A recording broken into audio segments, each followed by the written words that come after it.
நம் ஆண்டவர் இயேசு கிறிஸ்துவின் நாமத்தினால் மகிழ்ச்சியும் சமாதானமும் நம் அனைவரோடும் இருப்பதாக. 1 யோவான் 3:18-24 முடிய.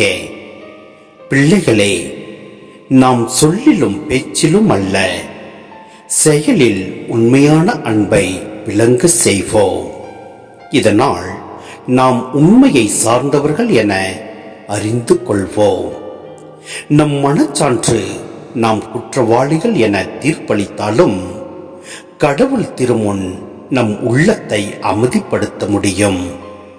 ஏனெனில் கடவுள் நம் மனச்சான்று விட மேலானவர், அனைத்தையும் அறிபவர். அன்பார்ந்தவர்களே, நம் மனச்சான்று நாம் குற்றவாளிகள் என தீர்ப்பளிக்காதிருந்தால் நாம் கடவுள் திருமுன் உறுதியான நம்பிக்கை கொண்டிருக்க முடியும்.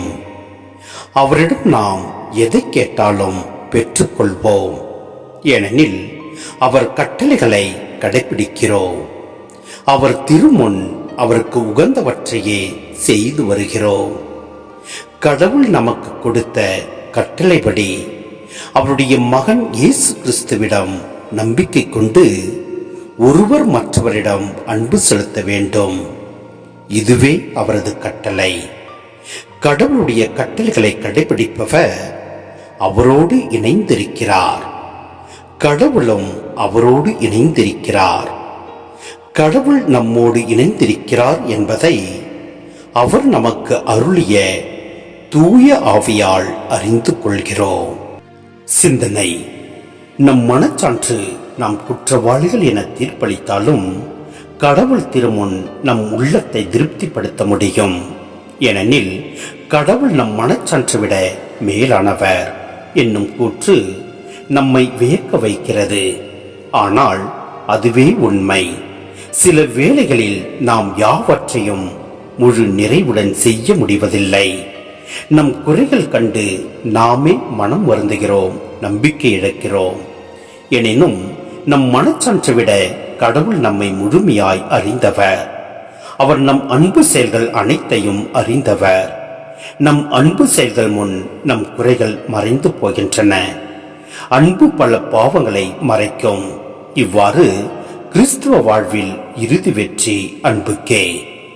கிறிஸ்துவ வாழ்வில் ஜெபம் முக்கிய இடத்தை வகிக்கிறது. நீங்கள் இறைவனிடம் வேண்டும் போது எவற்றையெல்லாம் கேட்பீர்களோ அவற்றை பெற்றுவிட்டீர்கள் என நம்புங்கள். நீங்கள் கேட்டபடியே நடக்கும் என்பவை இயேசுவின் சொற்கள்.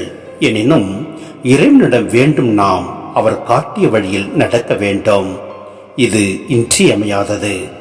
அப்போதுதான் நம் ஜெபம் முழுமையாகும்.